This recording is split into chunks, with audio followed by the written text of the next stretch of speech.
Whether you have a father in your life or you don't, I'm here to give you 7 tips my dad gave me. By the way, these are tips that are coming from a daddy's girl, so it's gonna be like a no BS type of video. We're gonna get straight into it, straight to the point, because my father is known for holding me accountable. This conversation between you and I is gonna be an accountability conversation.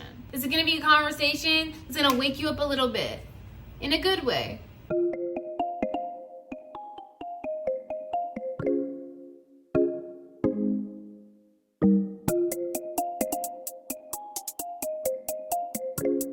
Hi loves, welcome back to my channel. My name is Niobe for those of you who are new, and for all my returning amigas, I have missed you guys so much and I'm so excited to share with you guys the topic of today's video.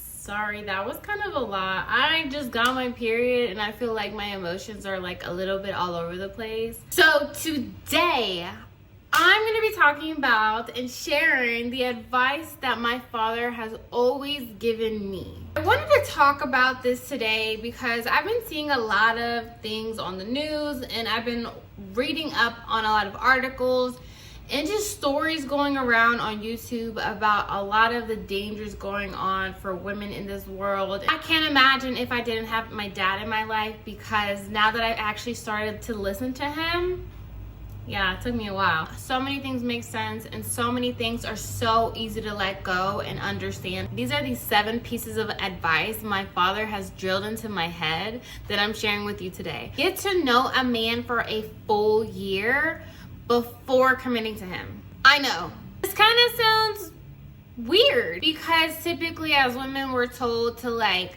lock it in, like you're getting older, you want to get married, you want to have kids, you want to have that figured out. In reality, we really shouldn't be jumping into anything. No matter how old you are, I feel like you don't really know someone unless you've gotten to know them for a full year. Growing up, I definitely was a relationship girly. Although I made great memories being in relationships, I invested a lot of time into men who just were not meant to be in my life. So you save yourself a lot of heartbreak when you vet out a partner.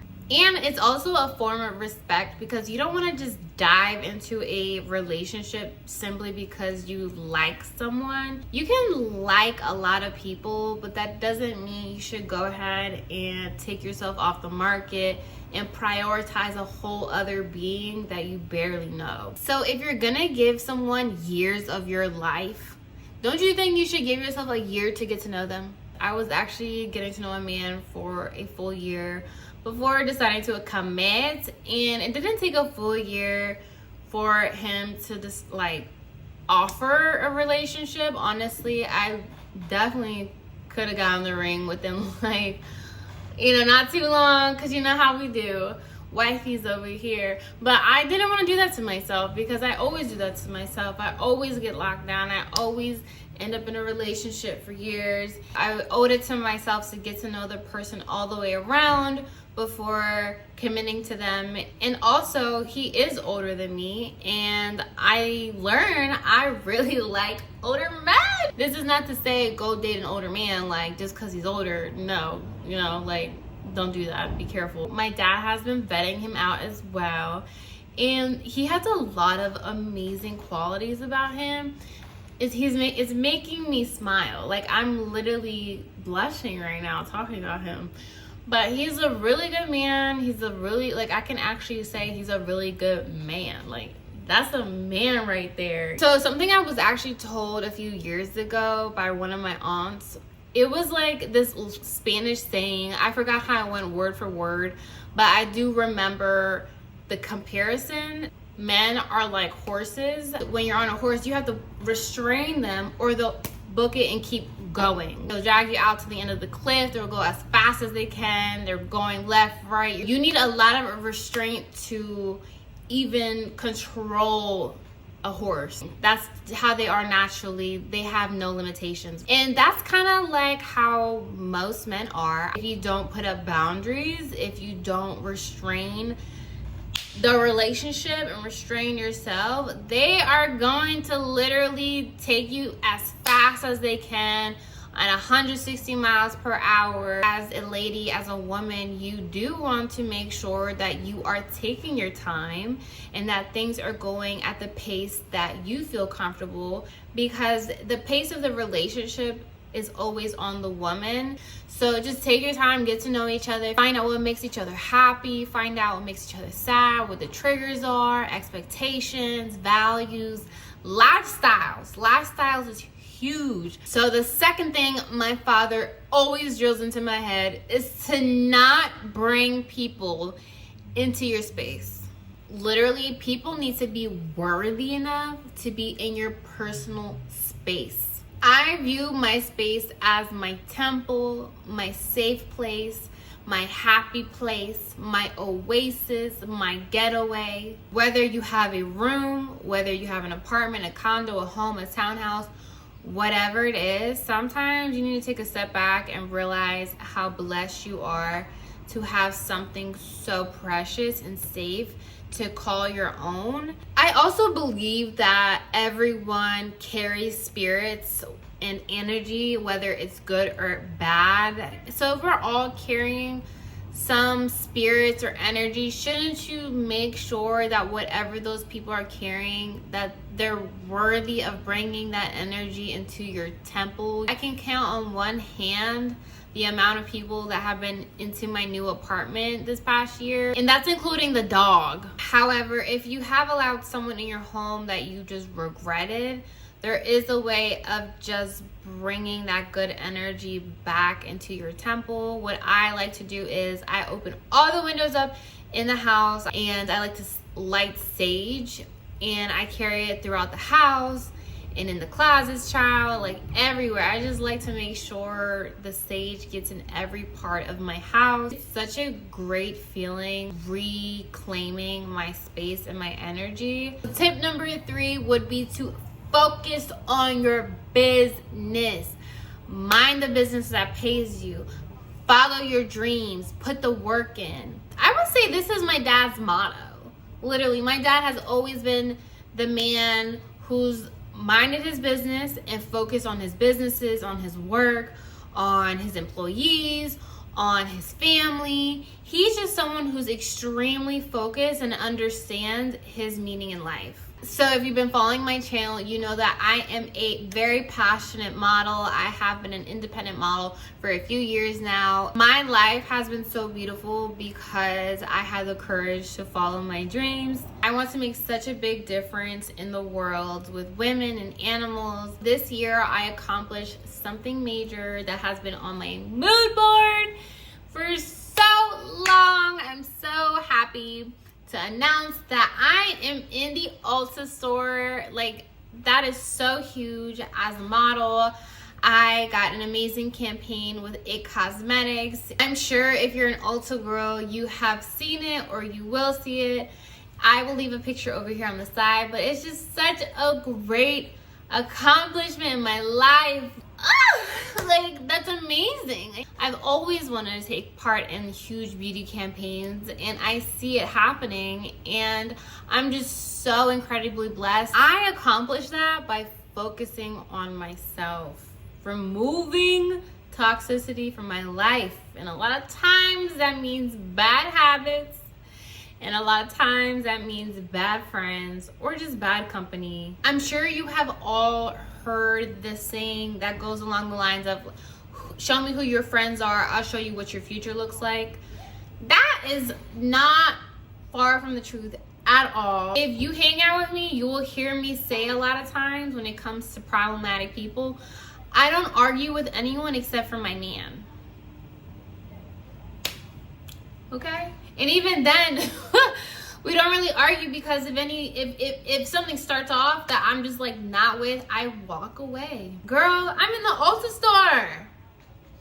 I don't want to hear that. Life is good right now. Let's keep the good energy, the good vibes rolling. I don't want to entertain anything that's not going to make me happy. Another thing my dad always tells me is to never share my personal relationship issues with my friends. You can actually create a really weird dynamic between you, your friend, and your man, because Now she knows a lot of personal business she never needed to know. Now when she comes around, it's not good vibes, it's hostility, it's maybe a little bit of resentment, it's her wanting to be a little rah-rah with him, when in fact she has no business being rah-rah with him, because the relationship is between the two of you. Another thing that my dad always tells me till this day, every time I see him, is to never get comfortable around people who clearly do not like you. I feel like there is this culture and / trend where we want to normalize hanging around and entertaining people who do not like us. I feel like this has led to a lot of crazy events happening, violence, a lot of bullying, a lot going on. My dad is someone who watches the news all the time, reads his articles, like is up to date on what's going on, and he's just always telling me, as a father, hearing what women are going through really angers him and hurts him, because he's always wondering, where are their fathers? I'm sure if you are a YouTube girly, you watch story times, right?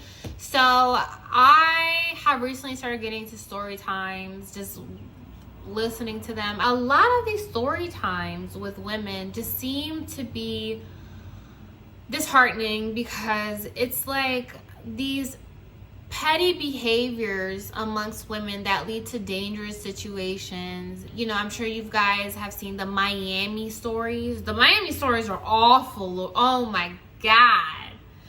I've never been to Miami as an adult. I've only gone as a kid, and I've never had a desire to go, just because it's not really my vibe. It's just like, meh. Like, I'm a girly who'd rather go out the country. And just because it just seems so problematic. I recently listened to a story time about a young woman who was 28 years old. She got invited to Miami by the wrong people, by the wrong girl, and it ended up with her dying in an Uber because she had started dancing, and a lot of men started to give her attention, and so her friend felt some type of way, and that's what led to what happened in the Uber. And to hear that is just so disgusting. It's so disappointing. It's so pathetic. Like, how dare you take away such a beautiful light from this world, to go that far out of jealousy, out of envy, insecurity. That right there tells you what is going on in the world, where a lot of heads are at, and what needs to be worked on. A lot of mental health issues, a lot of jealousy and envy, and all that energy just is so high right now, and people are losing their minds. As women, we need to protect ourselves, and we need to protect others, because they were in a group in Miami. So I'm wondering, why didn't the other friends calm the situation down before it got to that? Or why did they separate them? The culture amongst women is just very like just very cold and very competitive. When you see something weird, back up. When you see something that just isn't for you, when you're receiving energy that is unsettling, you need to step away. I don't care what you're feeling like. I don't care if you've been feeling lonely and you need friends. And no, baby, like, they are not worth your time. A lot of times things happen when liquor is involved. There's drama, people and their emotions get out of hand. So the best thing for you to do is to just not drink, or if you are gonna have a drink, go out to dinner and have a glass of wine. I feel like I love you guys endlessly. You guys are like my sisters, and I want the best for everyone. We need to have each other's backs in this, and that's the only way we can really change the direction of the culture amongst women. Last but not least, my father's always telling me to stop looking for marriage. Now, I've never been a girly who really looked for marriage, But, you know, here and there when I do bring up relationships, my dad is constantly reminding me to place my focus on my career. That marriage will come. You can get married to anyone. The better you get, the better you get at vetting people out, because marriage is no joke. I think we've all seen how marriage can get. We've all seen divorce wars and, you know, what comes with marriage, the highs and lows. So you want to take your time getting to know yourself and getting to know other people and getting to where you want to be in life, because when you're where you want to be in life, you're gonna look back at all those times you were going to settle for something and be like, wow, I'm really glad I didn't, because I'm at a whole different level in life where I want something else. I thought I knew what I wanted, but at the level I'm at right now, I deserve a certain man. I don't know about you, but usually marriage comes with kids. And so you have to ask yourself, are you ready to be unselfish? I'm not. I want to wake up when I want to wake up. My me time. Do I want to give away my me time? I have to really like you to get married to you. I have to really rock with you like that to want to share my room. Like, don't ever feel like you owe life anything. Like, you're here on this earth because God has a purpose for you. You're not here for anyone else's purpose. This is your big sis logging out. I love you guys. This has been a blast to film. I hope you loved this concept. It just really came to me after seeing what was going on in the news. It frightened me, and I just thought about, like, my sisters here. Follow me on Instagram. I'll see you guys very soon. Bye.